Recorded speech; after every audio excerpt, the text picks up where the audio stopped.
Good morning, Torbay.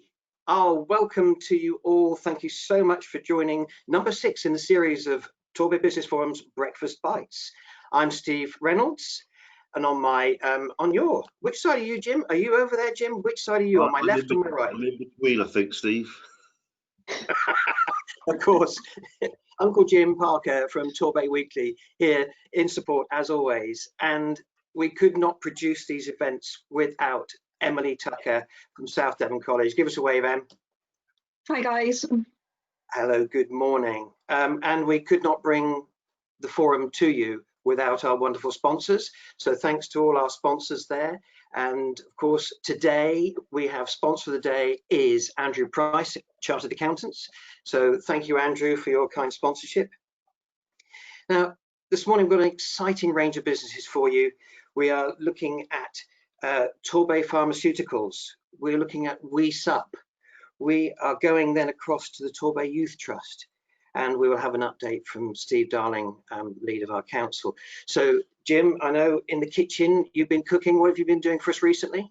There was turnovers last week because I couldn't twist it properly. So this week was egg and bacon pie, which went down really well. My father liked it, and I've taken a portion or two to my daughter's partner. So egg and bacon pie, old-fashioned, good pastry stuff, Steve. Excellent. Always great to see the updates from Jim's kitchen. I tried sourdough this week, and although we had it on Sunday, I'm still eating it now. So we'll maybe try a different recipe next time. The purpose of the forum is to bring businesses together, to encourage active involvement in strengthening our local economy. Now, we are just about to launch the local recovery plan, which is being rebranded as the transformation plan. And whatever happens in Torbay, to make it succeed, we have to reinvent ourselves. The old ways, in many ways, have gone, and there are many people now. We've seen the economy drop by 20%.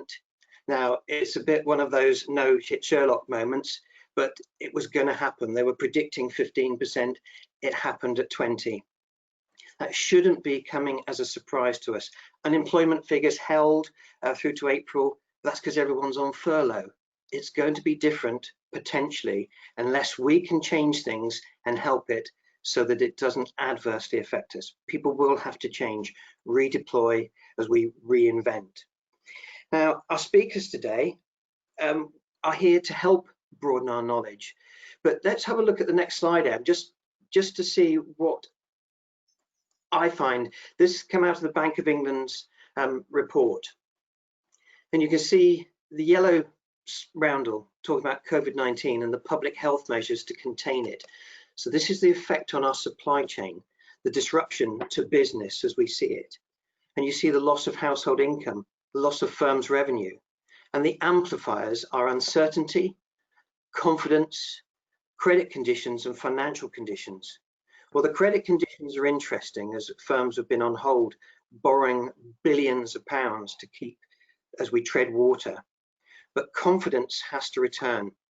Confidence to open our shops again. Confidence in the ability to open our hospitality and leisure sector. Will the 2-meter rule drop to 1 meter?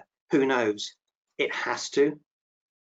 An uncertainty over when that will happen is what has really been driving, I feel, some of the unrest in the background that is going on. So policy and action from governments and central banks are on the cards. We need governments now to act and come up with some definites for us. We saw the really sad news about Living Coasts yesterday, and our hearts go out to the teams there and the staff and all the people who've just loved going to see our wonderful coastal zoo. But what can we do about it? We are where we are. We have to accept that somebody said that we're all in different boats, but in the same storm.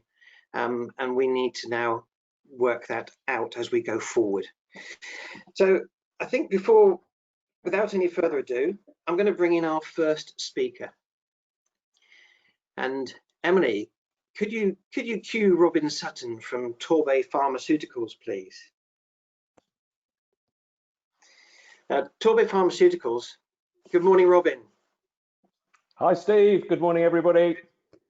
Morning. Robin, you and I were neighbours for many years, and then you moved away. Was it? I don't know if it was something I said, but but I have that effect on quite a few people. Torbay Pharmaceuticals. It's a massive shed. It's tucked away up behind Sainsbury's and where Lidl's is, in Paynton, and it talks about being a different kind of manufacturer. Would you like to tell us about it, please? I'd be delighted to. A little bit of background. I'm the chair of Torbay Pharmaceuticals and a non-executive director at the Torbay and South Devon NHS Foundation Trust. So first slide, please, Emily. Torbay Pharmaceuticals, lovely picture of our new facility there, located on Wilkins Drive in Paynton. And if you're driving along the ring road, you may well have seen a sign with PMU on it. And I used to think that stood for Power Management Unit and something to do with the electricity board, but it actually stands for Pharmaceutical Manufacturing Unit, and that's where we're located. Next slide, please. So today I'd like to give a little bit of an introduction to talk about what we are looking to achieve at Torbay Pharmaceuticals, the changing market that we face, and a summary. Next slide, please. So let me start with a bit of an introduction.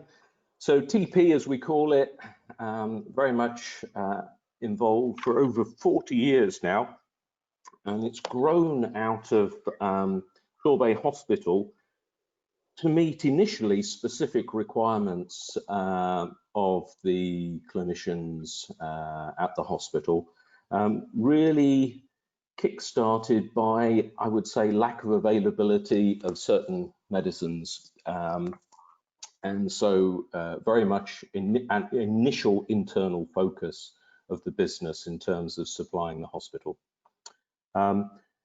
TP, very much part and parcel of Torbay and South Devon Trust. We're involved in the manufacturing of terminally sterile injectable pharmaceuticals. We currently employ 200 staff, and we've been growing rapidly.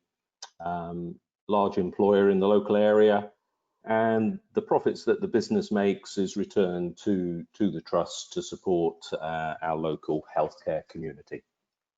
Next slide, please. So we moved into the new facility in 2017. We'd basically grown and out of the space that was available. We've invested a lot of money in this new facility. The supply and manufacture of medicines is heavily regulated in the UK, and our regulator is the MHRA, which is the Medicines and Healthcare Products Regulatory Agency.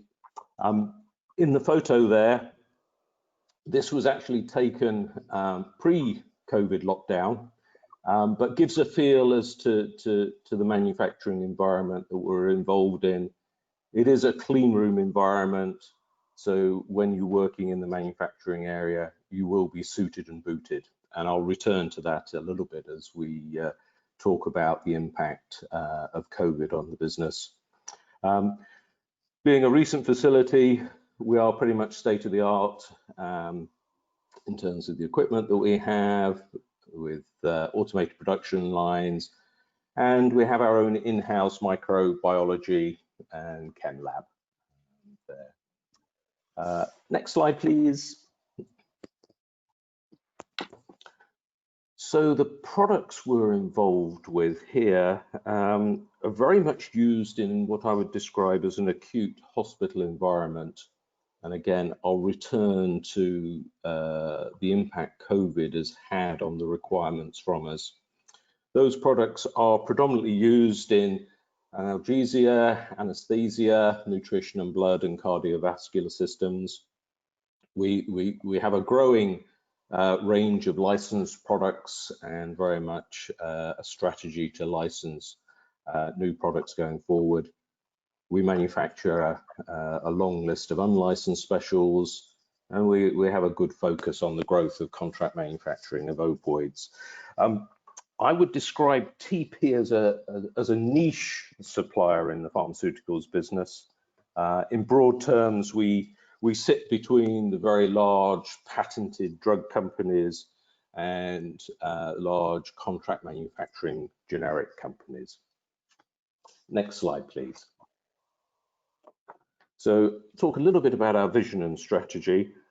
And we have NHS on our business card, and that is fantastic in terms of opening doors for us. It saves a lot of time. You don't have to explain who you are or what you're about. It is a fantastic calling card to get things started. We are moving steadily from what I would describe being historically very much an order taker, and we're looking to transition firmly to a position where we're generating business both at home and overseas. Next slide, please. So we have 4 key areas of focus, and we're looking to do very much is leverage the NHS brand, carefully targeting partners who we want to work with, both at home and overseas. We have considerable capacity available within the new facility, and we're looking to exploit that, and also doing the basics and understand the opportunities within our existing accounts. Next slide, please. So the pandemic, COVID-19, it's had a massive impact on us. As I referred to earlier, a lot of the products that we supply are used in the acute and intensive care environment. And there's been real disruption and challenge to the supply chain. And what that has meant is that because we manufacture a high proportion of the products used in that area, the demand has suddenly changed in a very short timescale. And the best way I can explain this is with the sudden introduction of the Nightingale hospitals with a large number of incubators. That requires high levels of drugs to support their use. And that's the part we play in that. And so we've had to respond very quickly to those demands. I'd like to flag and thank some of the fantastic employee support we've had that's enabled us to respond to these challenges.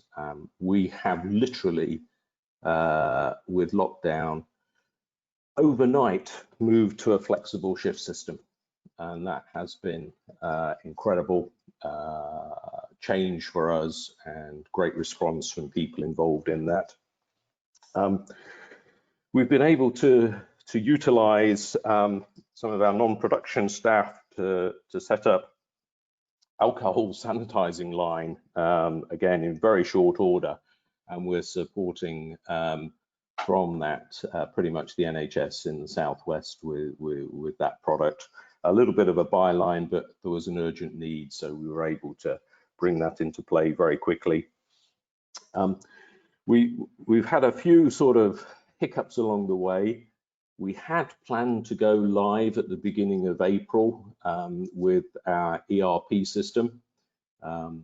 We have had, with the lockdown, we have had to put that on hold, but we've worked well with suppliers, and we've gone live at the beginning of June, effectively through remote working support.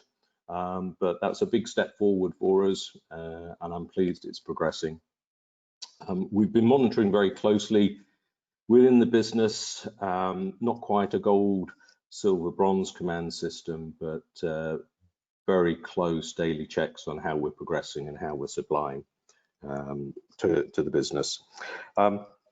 So we have, wherever we can, facilitated remote working for employees, and that's been a success. And also from the earlier photo you saw within a clean room environment for manufacturing, effectively the workforce are wearing a full set of PPE equipment as a matter of course. So that has helped tremendously in terms of confidence in being able to continue to operate, and also from the perspective of contamination within that clean room environment. So very much positives for us. Next slide, please. So we identified a series of business risks as COVID-19 hit us. We have tried to separate shift systems so that we're not dependent on single cells or single areas should we be hit with an outbreak. We have been concerned about getting our own product from suppliers. We do carry a reasonable stock holding, and that has helped mitigate that. Quality, obviously we adhere to clean room environment. We are very heavily regulated, and that is a priority for us. Quality comes first. And we were concerned financially that revenues would be impacted. But we've been pretty maxed out, it's fair to say, during lockdown. We've been very, very busy. Next slide, please. So it feels strange to be talking about Brexit in the midst of a COVID pandemic. It had to come back, didn't it? Yeah, but I will make a quick reference to it. It's an area of large uncertainty for us. We don't know how the regulations are going to play out. At the moment, there is what I'd describe as reciprocity between ourselves and the EU. Going forward, we don't know how that will shape up. We do see it as an opportunity to supply from the UK market while some competitors are outside in Europe. There are risks, as I've described, in terms of how the regulation will play out. And we're trying as best we can to mitigate the risks with supply agreements, stock holding, and focus on selling internationally, particularly Commonwealth countries where the regulation system is very similar to our own, and that's a speedier process for us to deal with. Next slide, please. So in summary, Torbay Pharmaceuticals, we've been in business for 40 years, have some very strong foundations. We're looking to grow and develop further, and I hope to see this as a real success story for the Bay Area as we do that. But there are plenty of challenges ahead, that is for sure. So very happy to take questions. Thank you. Well, thank you, Robin. And it's fascinating. You talk about £26 million turnover. Can you remind me how many people you have employed there? We have now just over 200 people. 200 people. And plans for growth? Very much so. We're hoping that over the next 5 years we'll be able to double the size of the business, if not more. That's all about developing and building our pipeline, and that can be time consuming. There's a lot of hurdles and qualification processes to go through in order to become a supplier to either a new organization or a new country environment and regulatory area. So yeah, lots of battles to face. Yeah, but obviously being one of 3 in the UK and a niche supplier, that's got to put you in good stead, because you're set up. And obviously this current crisis, we might have thought of it in the past, but never thought it would happen. Your ability to flex and run with that has been amazing, I would say. Are you involving the apprenticeship program in your employment? We are. We very much have a philosophy of grow your own, and that is particularly strong for us in the quality area, linking in with our regulatory body, and that is critical for us. And yes, as the business grows, we need to have that source of apprenticeships coming into the business. Yeah, that's great to hear. We've got sort of fairly limited time and a jam-packed program today. I really do appreciate you coming along to talk to us. Anybody watching, listening in, please do post a question if you have one for us. We've got 48 people on the line at the moment, so if you have a question for any of our guests today, we will do our best to monitor and answer. But I'm going to thank you for the moment, Robin, and I'm now going to bring in another businessman. And I'm going to welcome Sean White, founder of WESA. Now, paddleboarding and a funky coffee house, and hopefully I'm going to be able to see Sean very soon. There he is, the wonderful Sean. Now, there we are. Good morning.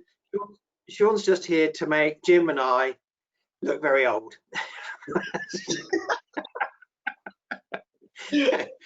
It's great to have you here with us today, Sean. I understand you could probably talk to us for a couple of hours about this and still be going. How are you going to fit this into 20 minutes? Oh, I've got 3 notes. Hopefully I can, I'll rein it in. You just have to remember, I'm not sure whether you're going to be on this, but the 3 little words of lockdown. I don't know what 3 little words means to you, Jim, but these days it's next slide, please, isn't it? So the world we live in, isn't it, these days? Yeah. Sean, welcome. I'm gonna let you do the talking just for a change, because WESA looks like an exciting business. So please do tell us all about it. Yeah, thanks. Yeah, our world is a world apart from the last business that that we've just been hearing about. We own a stand-up paddleboard centre, actually a network of paddleboard centres. We've got a place in Southampton and a place in Falmouth where it all started, and our newest venture is here in Torquay.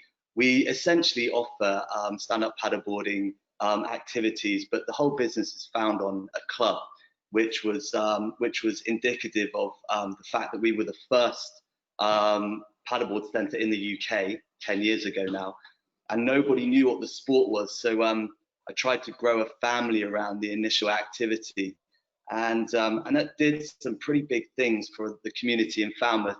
That was kind of an accident, I guess, to begin with, in that we moved into this little beach premise. It was on a beach that was really badly used. It was suffering with graffiti and antisocial behaviour, beach fires, and people misusing alcohol and drugs and stuff on the beach. The beach really had no purpose, and I managed to kind of broker this deal with the guy who owned the trading rights on the beach. And I said to him, look, if you let me take on your beach shop, then I will sell your buckets and spades for you for free, if you just let me do my paddleboarding out of there. Well, I kind of worked 3 jobs for about 3 years trying to bring paddleboarding to light, and we did it by kind of inspiring people to make better use of the environment that they lived in, and the business started kind of creating this community and this culture of coastal lifestyle down in Falmouth. And really, really quickly, and I mean like within a matter of a couple of months of us being on this beach, we started to see antisocial behaviour diminish. We started to see beach fires kind of come to an end, and people kind of started to go, oh great, the beach has a purpose. And we were obviously overlooking the beach for all that time, and the whole community down there just started to grow. We now have an amazing gaggle of sea swimmers of all ages. There are hundreds of them who get in the sea all year round. There are paddleboarders and kayakers and you name it. But we've gone from kind of like, our business plan was about having trying to get 100 people a month to come paddleboarding. Now we're kind of like at about 6,000 people a month that get on the water. You know, the Gilly Beach venture was really like something amazing for the sport. No one else was doing it, and we had this kind of really unique opportunity to do something first, and you don't get to be first at anything nowadays. So we kind of have been writing our own rule books ever since we started, And being at Gilly Beach allowed us to define ourselves as a kind of community enterprise as such. And the way that we've scaled, we converted a couple of shipping containers. We engineered them together at Gilly Beach, and it changed the whole facade of our business. People all of a sudden went, "Wow, you must be doing well," and they all started to come. It wasn't true. We were still just paddleboarders, and I'd spent every single penny I've ever earned, and always have, reinvesting into the business. But that really quickly elevated us to another position, just from the act of people thinking we were doing better. And I decided that I wanted to. Falmouth was a little bit like Torquay, and it was a really seasonal town, but the university there was giving new energy through the winter, which was really, really exciting. So then we were kind of like, how do we make our business trans-seasonal? Because as the university grew so rapidly, we then had this opportunity to make more of the fact that we were only operating in the spring summer months, and we wanted to operate all year round. So we decided to try and develop a franchise. And the day we launched the franchise, Universal Marina in Southampton got in touch with us, and they were like, "We want exactly what you have, but we don't want to run it ourselves. We want you to come and run it for us." And what we had built was a out-of-the-box, plug-and-play paddleboard center, an activity center. So we took a 20-foot shipping container, we converted it, we filled it with the paddle boards, the operating procedures, and all the equipment that we needed, all of the training manuals, and we shipped it to Southampton effectively. And we popped it in this car park next to the Hamble River in this stunning nature reserve. It's a really, really beautiful location. And we opened the doors, and within 2 weeks, we were fully operating as a dedicated stand-up paddleboard center in an area where there had been no lifestyle activities at all. And I mean, the Hamble River, I don't know if anybody knows it, is truly beautiful. I say Hamble River instead of Southampton because the Hamble River is in Hampshire. It's actually the postcode of Southampton. But people never think there's anything particularly beautiful about Southampton, but the Hamble River there is. But people weren't able to access the river because it was full of marinas, and marinas are privately owned entities. And the marina basically recognized some while ago that their economy was changing, that boats were getting smaller, they're moving to dry stack, people had less money, and they had all this berth space free. So they wanted to switch up the economy. So the idea of the plug and play activity center, where we built a community within the marina, seemed to really work. And it worked. I mean, we had that bumper year. This was 2 years ago we started out there. And it evolved really quickly. And we saw 4,000 people come through that center immediately. And then we knew we had really hit on something. Then MDL invited us down to Torquay. And this is where our story with you guys really start, because I'd never visited Torquay before. But coming to MDL Marina was part of an opportunity for WeSup to grow into 22 of their marinas across the UK, which is obviously quite an exciting opportunity. And again, it was more of the same. It was, how do we create a community down here in the marina? And then we really started to, well, in fact, just cut all of that out. We opened the business and it was extremely unsuccessful. We built this beautiful space down here, but we are 2 stories high. People walk around the perimeter of the car park, around the perimeter of the pavilions, and they completely miss us. And by the time they get to the first floor downstairs, once they've walked around, they got that wicked gift shop down there, which has got everything from kind of dog toys to dildos there. It's absolutely crazy. And so we just really didn't realize what we were up against with the lack of visibility. We had always had it on our agenda that we were going to grow a business for local people. We were going to come to Torquay, we were going to start a paddleboard club, and the coffee house was going to be incidental to the coffee shop. We created this kind of ultimate clubhouse for the stand-up paddleboarders. We would have this really great creative space where people could absorb the opportunity to live within this amazing area that we live in. And I was absolutely outstanding when I moved here at the lack of activities that were happening here for people to be able to explore Torbay's coastline. The world health and wellness economy is actually upwards of £690 billion. It's one of the biggest economies next to the pharmaceuticals and all of the insurance companies. And I thought that Torquay was really missing a trick here. And so we have basically spent the last year since we opened this business really getting into what the fabric of Torquay's coastal culture is really about, and what does this town need to shake up its energy and to kind of rid itself of the kind of long-term systemic apathy that it's suffered since the heydays of the 1968 English Riviera has kind of like left us. There's a lot of like amazing history and a lot of quality in the history of Torbay, and it absolutely does not need to be forgotten. It's quite remarkable how this town was born and its history. Every time I learn something new, I'm like, wow, this place is just lush and rich with its history. But there has to be a time where we fundamentally move on. And I think that that's really what our business represents. It's representing an opportunity to really play on strengths that a new wave of money will want to appreciate. So I'm looking around and I'm looking at these amazing hotel projects that are going up, and I'm seeing that there's going to be a whole new type of customer that comes to Torquay, and they're going to want to experience things that they're used to experiencing at home, as far as great coffee, great restaurants, and all that sort of stuff. They're going to want to experience way more than these amazing new ensuite bathrooms that their hotel provides. And WeSup wants to be one of those. And not only do we want to be one of those for those people who are visiting, but we want to be one of those for local people. And actually, that's more fundamentally important, because I don't understand how any coastal town, or why any coastal town, has to exist as a completely seasonal location.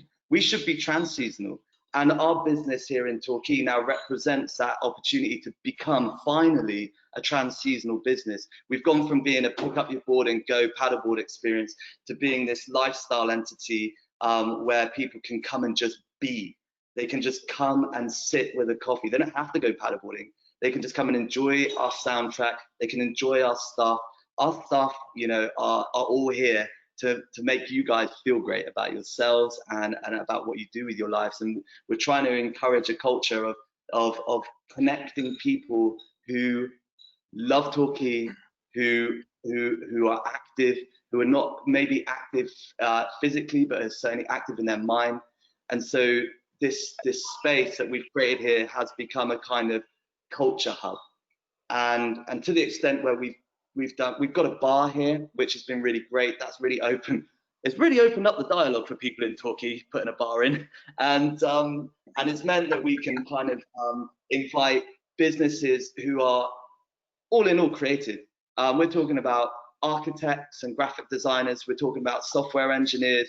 We're talking about actual artists and anyone who is offering an opportunity for customers to connect to culture in Torquay. We run these networking events in a kind of loose partnership with Torbay Culture, who are actually amazing. I love the whole team behind Torbay Culture.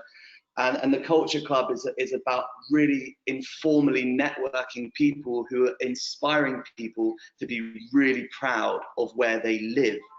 And that fundamentally is what we're going to be doing moving forward out of lockdown. It's continuing that message of like, let's be businesses that give local people an opportunity to be really proud of where they live. Let's show them Anstey's Cove. Let's show them what it looks like to navigate this coastline. Let's show them all of these little pockets of this town, or these towns, Brixton, Paignton and Torquay included, that most people don't see. And looking back at Torquay from the perspective of the sea really opens your mind. I mean, for instance, I actually, the first time I ever really looked at Torquay was from the sea. I paddleboarded from Paignton all the way around to Oddicombe, just followed the whole coast.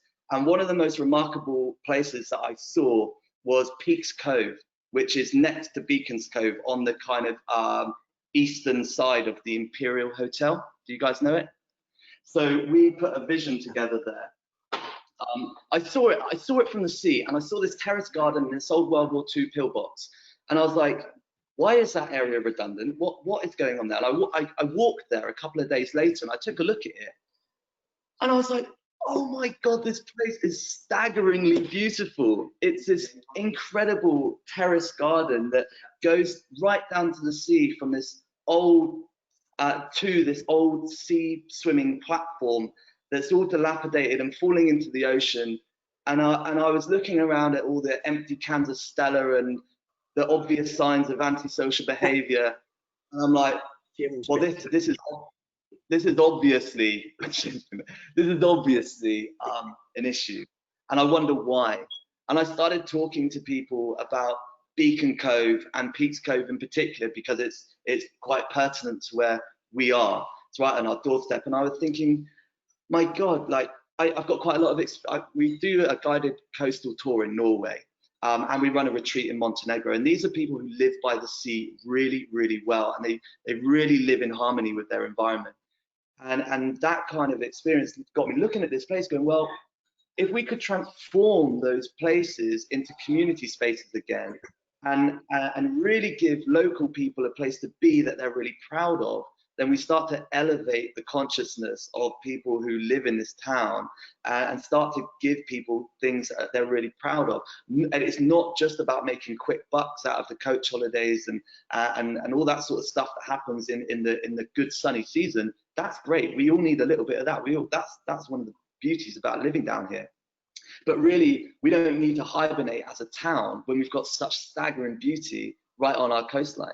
You don't have to be on the water in the winter, obviously. You could be walking your dog or walking with your kids or whatever it is you want to be doing. But really, people move to places like this. People come to places like this to enjoy what is really simple. And I'm just going to level with you guys. Out of everything that we've learned out of lockdown, the one thing that we all want as humans is connection to people and connection to our environment. The shops being shut didn't cause anybody to become ill or didn't cause mass anxiety or anything, you know, like it's really hard for businesses who are not having people coming shopping, and people will return to go shopping because they get simple pleasures out of that. And we need things, we need clothes, we need all that stuff. But really the fundamentals of our human nature is to experience where we live. And we choose to live in a place like this, not because we get paid exceptionally high wages, but because it's absolutely outstandingly beautiful. And coming out of lockdown, our job is to inspire people to look after their health, to look after their wellness, and to allow them to experience Torquay and Torbay from an alternative perspective that most people don't really get the opportunity to experience. And I'm really excited about that. And naturally, because we're in the business of providing people with happy experiences, it makes my life really good and really rich and really easy. And I'm really proud as well that coming out of lockdown, I have absolute confidence that the people who were making our business successful, they were local people. We actually haven't had the privilege of a summer season in Torquay yet, but our business was thriving because people loved coming here. They loved coming here because the coffee's great, our staff are super friendly. When you come through this door, you are our best friends, and that's genuine. And we have some really great renovations to make our outside area much nicer and stuff going on. But those people trusted us before, so they will trust us again. And they're going to trust that we're going to look after their health. We've got some systems in place for social distancing and hand sanitizing and all the normal stuff. But really, fundamentally, we're just a place for people to be, to feel connected, to experience the environment, and to just slow things down and be a little simple. And I tell you, man, like having that security of having looked after local people all winter through great events. We did wine tasting and cheese and wine nights, and we've done lots of private parties for really great influential and local business people. We've used this space all winter long, and now we know that they're going to come back and look after us in the summer. So look after your local people, because I think that is a really great cue. That is Sean, you've been fantastic. I this breakfast bites is recorded and gets published. I've got a feeling that the piece you've just come up with there will go viral, because this is exactly what we've been waiting to hear for Torbay. Jim will be champing at the bit to get some questions in. I'm sure he'll want to feature you, Jim. Well, no, it's just with the pharmaceutical company and Robin and with we Sup, Sean should edit the Torbay Weekly, because that is the entire theme of the weekly, is naturally inspiring. You've hit the nail on the head, Sean, that we live in an inspiring place with inspiring people doing, inspiring people doing inspiring things. And the only thing we don't do is we don't shout about it enough. So you doing this today is brilliant, and Robin with his bit is superb. We just need to shout the rooftops what you're all about, and the fact that Torbay is a beautiful place to live and work all year round. So I'm sure that we will support you, and the entire community will, because you're inspiring. Simple as that. So best luck for the future, and we'll help you any way we can. Thank you. Thank you. I just want to say anything. I just want to show. Yes. This is a potential swim platform at Peaks Cove. This is a potential community coffee shop, community-led. You know, this is something like Reform, Katie from Reform could do with a community-led garden. And this is how you could really easily renovate Beacon Cove. Now, this was done by a local architectural illustrator. They've been on display down here at WeSup for a little while now, and we've been making some noise with that. But these are really simple things. I don't have any money, you know, like I spend every single penny on painting and decorating equipment I have for my place, but I am dreaming big. And if I can't do it, at least there will be people. If we can constantly expel the vision for Torbay, then there will be people out there who are also inspired by this kind of stuff, who might be able to bring this stuff to actual light. So, you know, I just want to say to everybody, it doesn't matter how big your dream may be, get it down on paper, because as soon as they know what's on in your mind, then it's much more easy for people to kind of digest it and maybe action it. Sean, what you have endorsed is everything that Jim and I have been trying to say for months, and you've said it all in 20 minutes. It's fantastic. We need to reinvent. I love the word that you've come up with today about being transitional. That has to resonate, because for years we have been seeing a dwindling season with our shoulder months way down, trying to work out. In the old days, people used to run the hotels during the summer and go away for the winter. It was easier, but that hasn't happened in recent times. I love the plug and play idea, and we've got lots of questions have come in, and I know that we're not going to have time to cover them all today, but somebody said, do you want to take your franchise overseas?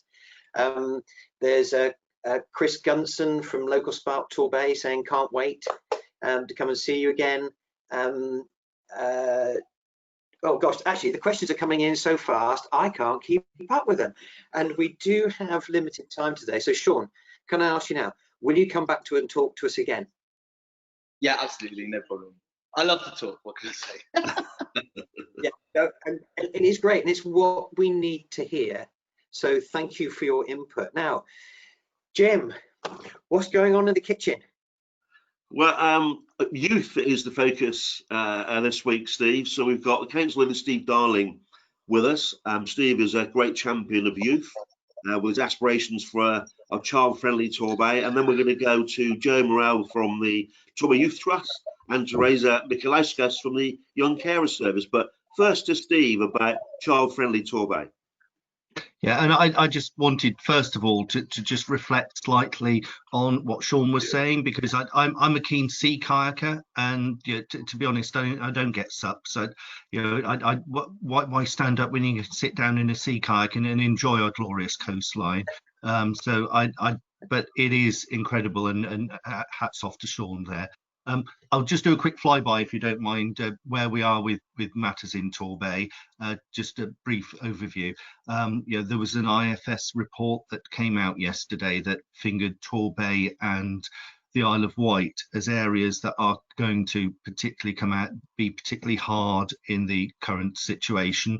It's because of our older population, young people who are particularly vulnerable, but also our reliance on tourism. So that's the bad news. The good news is when you look at where we are as far as levels of infection. Residential care, we have no cases in residential care units of clients within those places. There are 2 suspected cases from staff which have yet to be confirmed, and in Torbay Hospital there are no COVID cases, which has been the case for some time. So we're in a very strong place.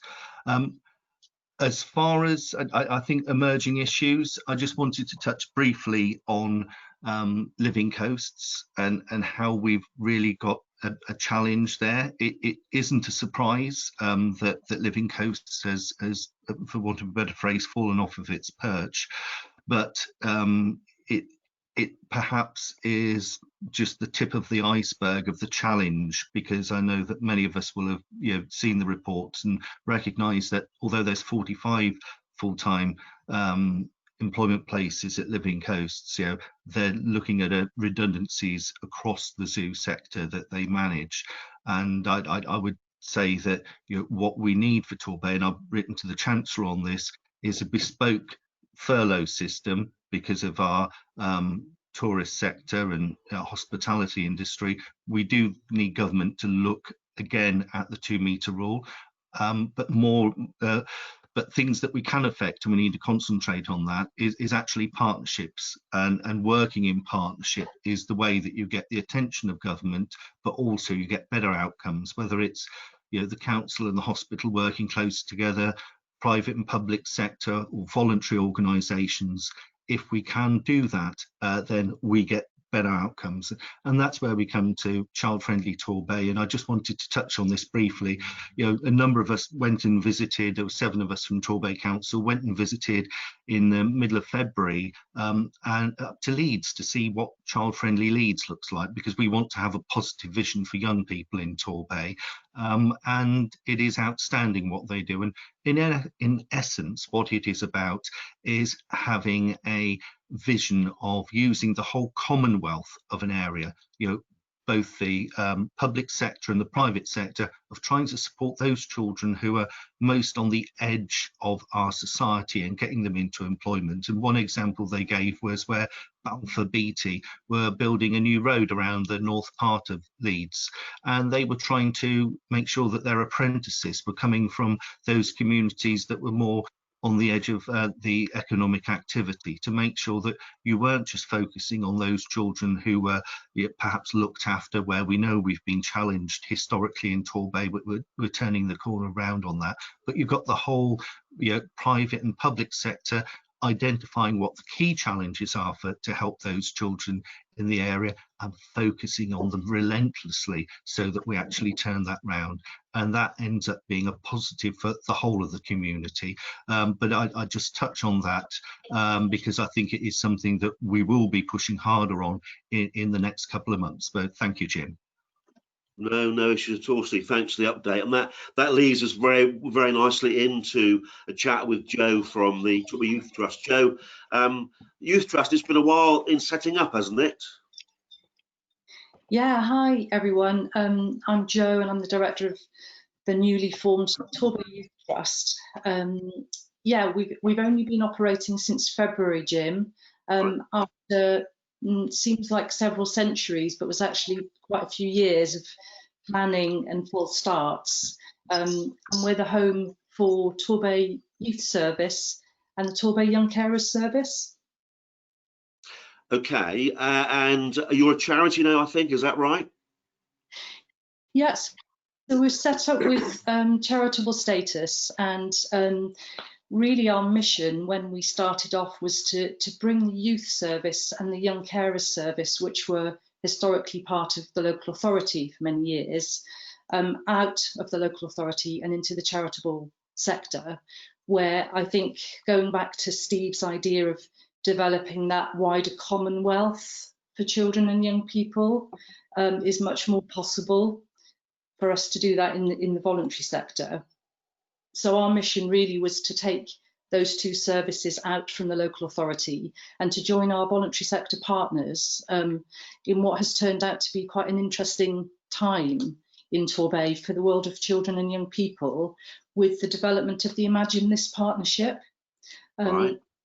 The Youth Trust is now a partner around the Imagine This table with 42 other voluntary sector organisations who've joined forces over the last 2 years with some lottery funding to really strengthen that sense of partnership and to develop that sense that we're working together in the way that hasn't quite happened before. So some interesting things are happening for and with children and young people in the voluntary sector at the moment, and the Youth Trust is one of the partners. So our work really is to protect and support two services. One is the youth service, which I'd love to come and talk to you more about another time. But we're here today to talk about the Torbay Young Carers Service, and I'll hand over in a moment to my colleague Teresa, who runs a team that actually we're incredibly proud of at the Youth Trust. Yes, just wanting to blow Teresa's trumpet for a minute, 'cause she probably won't. But within Torbay Services, I think the Young Carers team is one of the longest standing, an incredibly dedicated team. And we're here today really to talk about young carers in light of it having been Carers Week last week. Yeah. Okay, so moving to Teresa. Thanks for that, Joe. Really interesting. So, young carers, how many do we have in Torbay? Or is that a silly question? Do you log them? Do we know how many there are? Obviously, we do to a certain extent. What is the carer service? The Young Carers Service is here to support any young people who are in a caring role for somebody. There's usually somebody in their family.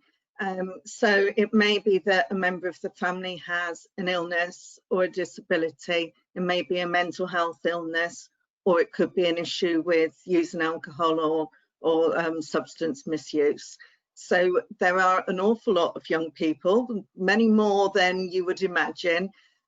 We are aware of around 800 young carers in Torbay, but we always know that for the ones that you meet and see that the families are happy to talk about and everything else, there will be other hidden young carers out there who are doing things for people and aren't really recognised. We are quite lucky in Torbay in that we've built up really, really good partnerships with our schools. So the schools are really good at identifying and looking out for their young carers as well. So we've built that up with them. So yes, at the moment, we are in touch with upwards of 800 young people. Unbelievable. What sort of age are you talking about, Teresa?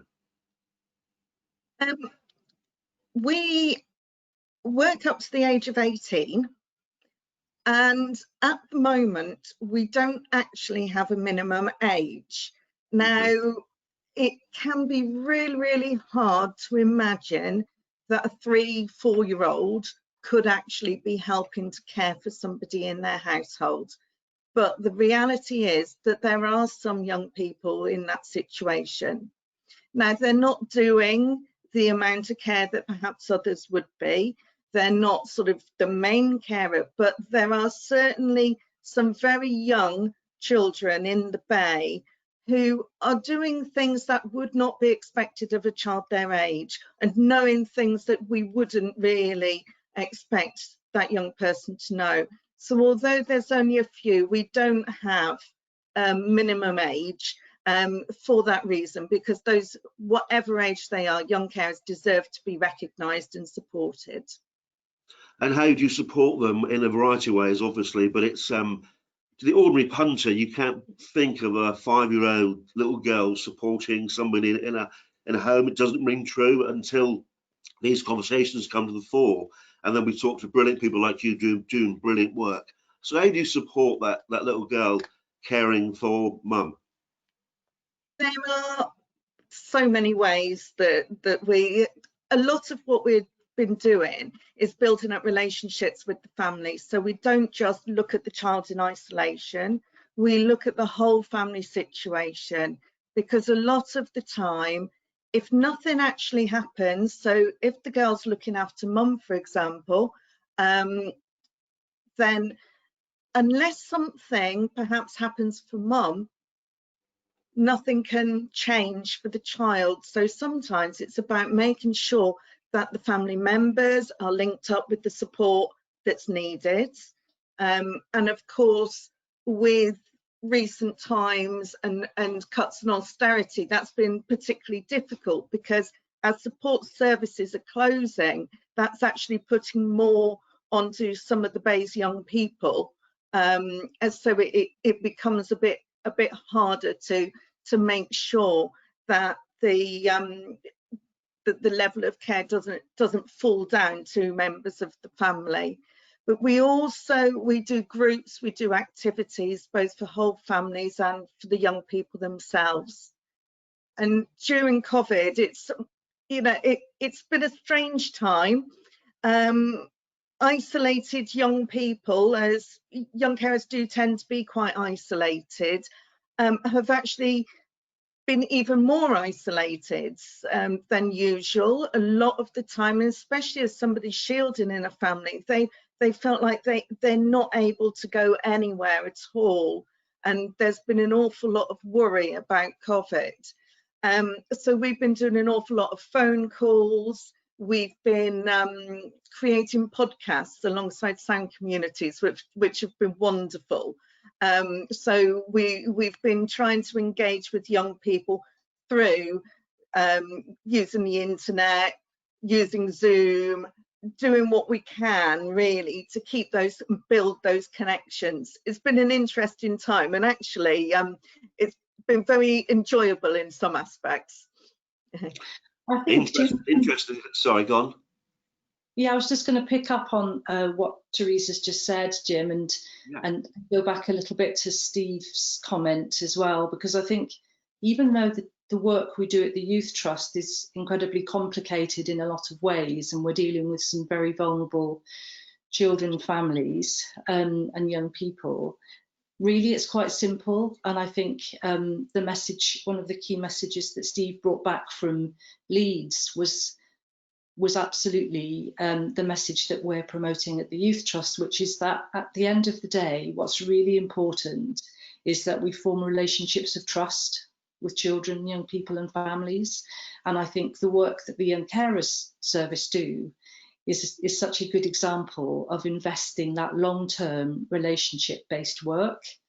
And I feel really excited to talk in this forum today about that work, because we're really new as a youth trust, and we just want to do exactly what Sean and Steve has been saying, which is to join with our partners and with our business community and with our artists, and just enrich the lives of the children and young people that we work with by sort of reconnecting them back to the community. I think you've just summed up. I think you've just taken the words out of my mouth to bring this to a close, and it really is brilliant to see people like you and the work you're doing. And the partnership is key to it, as Steve Darling keeps talking about community and partnerships. And this profile for you, I think, is hugely important. So anything that the forum can do, the business fraternity, the council, anybody really, I think it's a profile issue, Joe and Teresa, and the more you raise that, I think, the more you'll get back, and the bigger those partnerships will grow. So thanks for joining us today. It's been really eye-opening. If there's any support that the forum can give, please have a chat with Mr. Reynolds, and I'm sure we can progress that. Anything I can do, just shout. And thanks for all you do to everybody. Bring us back to talk about service, and imagine this. Anything, we'll come back. Okay, thanks very much. Steve? Thank you. Thank you, Jim, and thank you to Joe and Teresa. It's a really compelling story. I've had one question on the questions coming in, and it's about, are you looking for more trustees? Well, funny you should say that. The answer is yes. And the So- adverts will be going out very soon. Sean, I'm Yeah, already. so there's a big shout out. Sorry, Joe. So there's a big shout out to people in the business community. Anybody that maybe's got a little bit of spare time that they can just squeak out of their busy Zooming days. You know, these organisations do not work on their own. The forum could not exist without the volunteers behind it. You know, we don't get paid to do this. We're doing it because we want to see Torbay's economy grow, and also the economy around us with our neighbours, you know, the South Hams and Teambridge. We want to see it a prosperous and safe area. We've had a fantastic spectrum today, what we've covered off, but it all comes down under that naturally inspiring brand. We looked at manufacturing, which produces jobs, stuff that's actually made within our neighbourhood. So thank you to Robin for coming and talking to us about Torbay Pharmaceuticals today. It's fantastic. WESA, the well-being, the health and wellness, and actually enjoyment of this area that we live in, which is fantastic. The reason we live and work here is because we love it. And we want other people to enjoy that too. And of course, Torbay Youth Trust is nothing without our kids. We need our new generation coming up through to be the staff and the business people of the future. And that, so we talk about jobs, well-being and caring all in one jam-packed hour. And thanks for the update from Steve Darling as well. Always good. I know the council is working hard, and you know, thinking about living coasts. There's been a few questions coming in about living coasts, and we're sort of thinking, have we found our new ambassador for the Bay in Sean? It would be fantastic. We're going to do some more. We're going to have to follow up on this because we are going to have to bring to a close now. But I thank you for our sponsors today, Andrew Price & Co, Chartered Accountants. Thank you, Andrew. Always been inspiring in the background and looking after your clients, I know, and supporting businesses. Thanks to Emily for managing our panel today. It's fantastic what South Devon College, the facility you provide for us. Thanks to our speakers, Robin, Sean, Steve, Joe, Teresa, and to Jim. But thank you to our audience today. We've run over a bit. We didn't get to answer all your questions, but we've got an idea that we will come up and answer some of those later in another format. This event has been recorded, and it will be available for playback. So please spread the word, get people involved in the forum. Torbay, we need to reinvent ourselves. Just remember, trans-seasonal. Thank you, Sean, for that one. Love it. Goodbye, everybody. Have a safe and enjoy emerging from lockdown. We're back to business. Thank you. I think we can end the